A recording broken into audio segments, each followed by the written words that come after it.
Hi అండి. ఈరోజు నేనైతే ఫ్రూట్ కస్టర్డ్ అయితే చేయబోతున్నాను. దానికైతే ఫస్ట్ 1/2 లీటర్ పాలు అయితే కావాలండి. 1/2 లీటర్ పాలని కాగబెట్టుకోవాలి. అంతలోపలే మనము వెనీలా ఫ్రూట్ కస్టర్డ్ పౌడర్ అయితే 2 స్పూన్స్ వేసుకోవాలి. వేసుకొని కొద్దిగా పాలు వేసుకొని మిక్స్ అయితే చేసుకోవాలండి. బాగా పాలు అనేది సిమ్లో పెట్టుకొని అయితే కాగబెట్టుకోవాలి. లేదంటే ఒక స్పూన్తో అయితే కలుపుతూ ఉండాలండి. లేకపోతే పాలు అనేది మీగడ కడతాయి, టేస్ట్ అనేది ఉండదండి. కాబట్టి మనము సిమ్లో పెట్టుకోవాలి. సిమ్లో పెట్టుకొని అయితే పాలను మిక్స్ చేసుకుంటూ ఉండాలండి. వెనీలా ఫ్రూట్ కస్టర్డ్ పౌడర్ అయితేనే బాగుంటుందండి. ఇంకా స్ట్రాబెర్రీ ఇంకా ఫ్లేవర్స్ వస్తాయండి. అవైతే ఏమంత సెట్ అవ్వవు.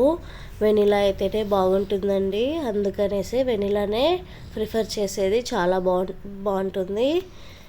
పాలు అనేది అలా మిక్స్ చేసుకున్న తర్వాత కాగిన తర్వాత షుగర్ అయితే 1/2 కప్ షుగర్ అయితే యాడ్ చేసుకోవాలండి. 1/2 లీటర్ పాలకు 1/2 కప్ షుగర్ అయితే సరిపోతుంది. లేదా ఇంకా స్వీట్ ఎక్కువ తినాలనిపిస్తుంది అంటే ఇంకా కొంచెం ఎక్కువ వేసుకోవచ్చు.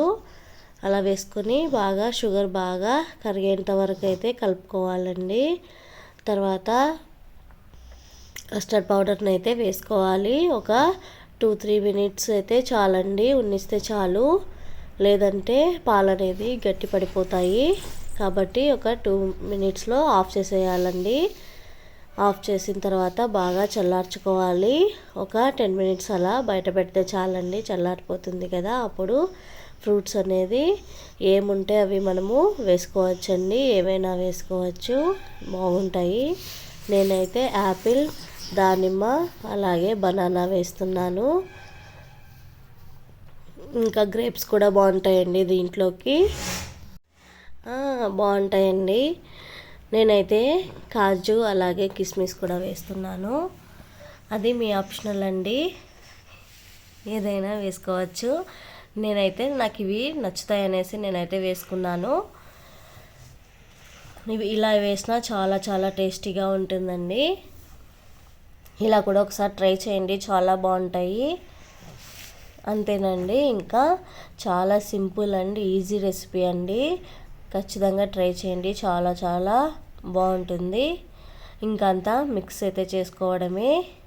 మిక్స్ చేసుకొని ఒక 2-3 అవర్స్ ఫ్రిడ్జ్లో పెట్టుకుంటే చాలండి. తర్వాత తినేసేయచ్చు. ఇలా అయితే ఒకసారి ట్రై చేయండి ప్లీజ్ అండి. ఈ వీడియో నచ్చితే సబ్స్క్రైబ్ చేసుకోండి. Thank you for watching.